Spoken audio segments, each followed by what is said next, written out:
Okay, at the end of my last video, I mentioned we were going to now find the determinant of a 3 by 3, but we honestly just did that. We're just going to learn a different method that I have always preferred.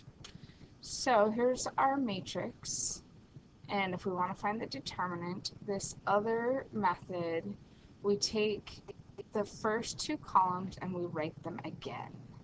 Kind of like imagine taking this matrix and cutting it out of a piece of paper at a much larger size and gluing it around a bottle or a can or a toilet paper tube or something, so that this row, this column, and that column line up next to each other around the tube.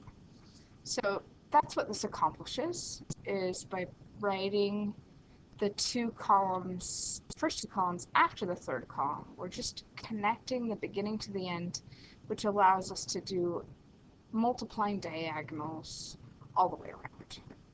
Okay, so what we're going to do is multiply these three diagonals of numbers together and add those, as shown here. And then we're going to multiply these three diagonals of numbers together and then add those. But this whole sum, products and sum, subtracts from this one.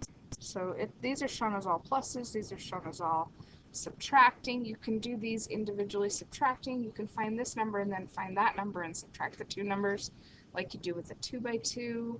Anyway, why don't we go ahead and do this problem? I think I barely have enough time before I have to run to a meeting. Okay, here we go. So I'm going to go with these three numbers.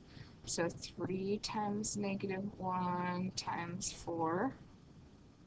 So that would be -12. And then I'm going to do these three numbers. So 1 times 5 times 2, so that would be 10. And then I'm going to do these three numbers. My lines are not very straight, not that that matters. When you see a 0, you know it's just going to be 0, so my 10 looks funky. Okay, so I can add those numbers together, right? So that would add up to -2 total for that part. Okay, for the next part, just going to scoot this all over here. For the next part, we would be subtracting the other three. So we're going to go this way, 2 times -1 times 2. So 4, -4, right? And then 1 times 5 times 3. So 15. And I need one more color. So 4 times 0 plus times 1 is 0. Okay. So then that number adds up to -4 plus 15 plus 0, which is 11, right? So instead of subtracting each thing individually, I can actually take my -2 minus this number. If it was a negative, it would make it subtract a negative, which is positive. Or in this case, it's positive, so I'm just subtracting my 11, and I get -13. Oh wow, isn't that the problem we just did the other way?